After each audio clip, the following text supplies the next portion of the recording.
That's what they're trying to get at, is that there is no accidents if you follow the rules. So what I recommend is obviously follow the rules, but find, like, if you had to shoot at something in here, it's going to be very, very, very difficult. I think I just heard a wild chicken take off. Damn you, wild chicken. They still mock me to this day. But, you know, get used to, you know, if you're carrying in the ready position with the barrel up and take a neat scope something, okay, and you just kind of learn how to take a sight picture of, okay, well, if I would have shot something, there's a hill there, it would have went through him and the bullet would have went into a tree if there was something there. Now, if there's something there, what you're going for is instinct, right? So let's say you see a squirrel. Squirrels are a great target because they're hard to follow once they get out to, you know, once you get about 20-30 yards, a squirrel can be very hard to follow with crosshairs. And you can do this with your finger off the trigger.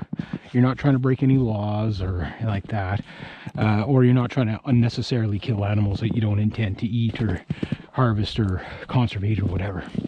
What you can do, you can even keep your chamber open if you want to do this, is target the animal, see what it takes to follow them, but get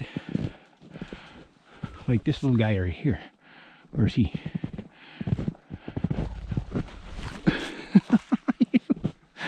I hate you, wild chickens. Now him I would have shot just out of spite. See where he was? He was like right there. He was right in the tree right there. And then he takes off on me because he knows I don't even have a shotgun. I hate you. I hate you so much. How dare you do that to me? This is why the wild chicken war had to happen. But you see how fast, like, what was that, second and a half, 2 seconds? You see what I mean? Like, you just don't get a chance to respond. Well, that's hunting.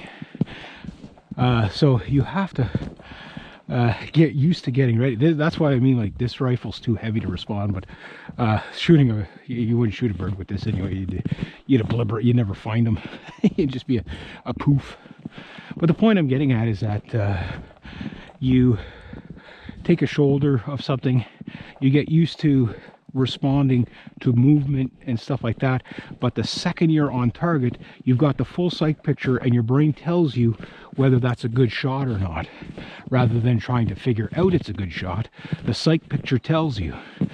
Okay, and the other thing is, as you're walking, you're scanning. It's like, okay, well, if I see something there, I got a hill there and I got lots of trees, that bullet isn't going to go anywhere other than through its target if I got a clear shot. Then it's just a matter of the crosshairs where they need to be. You know, you don't have to worry about the what's behind it. So you're already putting forethought into it. Whereas if I know something's right at there, if something's there, I'm not going to draw on it because I know right at the top of the hill there could be a person. You never know. I mean, I come back here, other people might come back here. So, there's a wild chicken, beat him senseless. Just beat him senseless. After, did you see what he just did to me? You know, so you drop, you take a knee. Okay. And you would have it. Something I'm gonna have to do, I'll have to do it from another angle on a nicer day. But just, you know, the other thing I noticed too the past couple of weeks is my hunter instinct of spotting movement at distance seems to be getting better. It's just because you get used to the environment of still, and then anything that moves, you tend to pick up on it. Like, for example, like an eagle. They have great vision, yes, 60-40 vision. We have 20-20 at best. And I doubt I still have 20-20, you know, probably pretty close, but, you know, I'm getting older, whatever. Down. Okay, so this thing is very, very labor intensive to swing. But I can tell you, when I get a proper hunting rifle that's nice and lightweight, there's, you know, I'm gonna be able to shoulder it so fast because the building with the muscle with this. But anyway, point I'm getting at is the eagle has great depth of field. Most animals have great depth of field, but not necessarily great field of color or whatever. But what they spot the most is movement. And that's how predators hunt, is by movement. So in other words, you don't move, they don't move, or they don't know what you are. So they locate you by smell, then they hone in on you by sound, and they spot you by movement. That's typically the way their senses seem to work. Wolf, coyote, eagle, doesn't matter. So let's say I got something down there. Yeah. So just be mindful of the area you're hunting in. Then all you have to do, if you don't have to worry about where your shot's going to go, it's different when you're in more open country or really hilly. Where your eyes are naturally going to scan is where you're naturally going to be able to get your prey. So shooting down into a gully, you don't even have to think whether it's going to be a safe shot as much. Your sight picture tells you that even before you have an animal. You know that any animal that I sight in there, unless there's a rock behind it, as long as you make out that there's a rock behind it, you don't shoot the trigger until he steps away from the rock. Now, the other problem you might run into is you might not have much time to respond. As you see with these hunting videos, how quick the response time needs to be for certain animals. Especially the closer they are, the quicker they fly, right? But the thing is that the reason why I show that stuff is it gets you into a reality of that you're not going to have all the time in the world. Okay, I got 1, 2. I guess that must be from yesterday. Or is that from last? Could have been from this morning. Looks like a fox track here. And you're not going to have the time you think you have. So you have to be able to not have to worry or think about the firearm itself or bow or whatever it is. You just have to be able to respond with it. And you know, whether you're using an aggressive stance like I got right here, or like a target stance, if you've got the time for more stability, or you take a knee and you got nice stability, you know, like I say, you're not worried about your shot. You're worried about your sight picture. So hopefully I'm explaining myself well. I had a whole bunch of stuff planned for today. The upload's kind of, like I say, I could do more videos with my cell phone, but the problem with that is you know, the video quality suffers. The GoPro Hero 7 does a nice job, but it is a lot more work for me, just so you guys know. Like, it's a ton of work for uploading. It's like 3-4 hours of uploading. But mind you, I upload, you know, 30, 40, 50 videos at 3 or 4 gigs a pop. Because I can't do it at home, because like I explained, I only get 60 gigs a month, and I probably upload over 200 now a month. And yeah, we got some tracks here. They're coming from the right direction. It'd be nice if there was something in my snares. I'm going to be shuffling my traps around a bit too.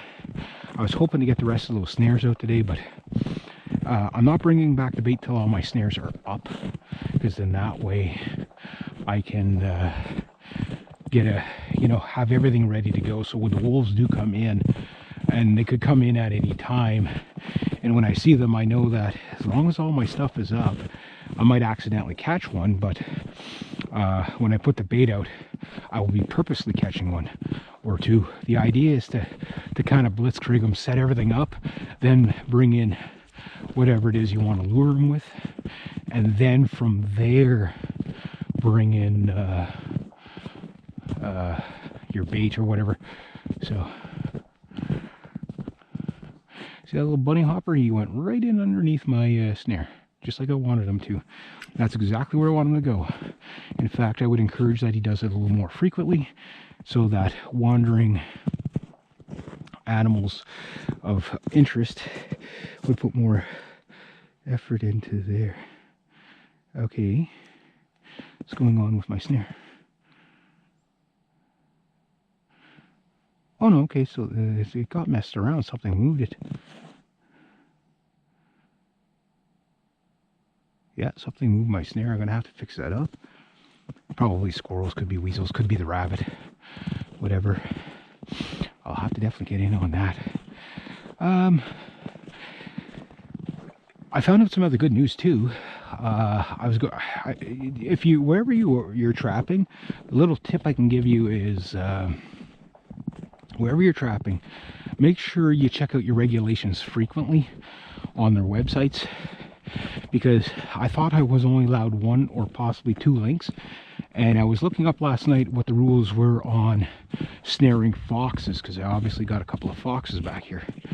And it looks like they've lifted the quota on lynx, meaning I've got no quota.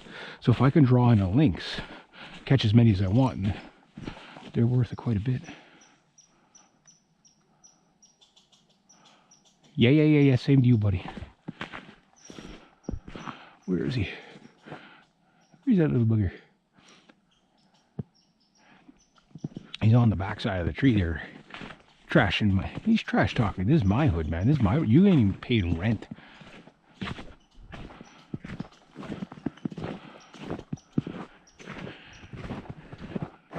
Where is he? He's really mad at me. What did I do? Oh, I didn't bring you any bait. I'm sorry. Maybe next time. Where is he? There he is. He's very hard to follow. But that's about how fast you typically get a shot at something. Oh, there he is. Okay, he's in the... Bang, got him. There you go. But I would never shoot in the sky up that way. But that's about how long it would take to get him. All right, so anyway, I'm gonna go and check my traps, and yeah. Oh yeah, like I was saying, it's open season on lynx for me if they come in.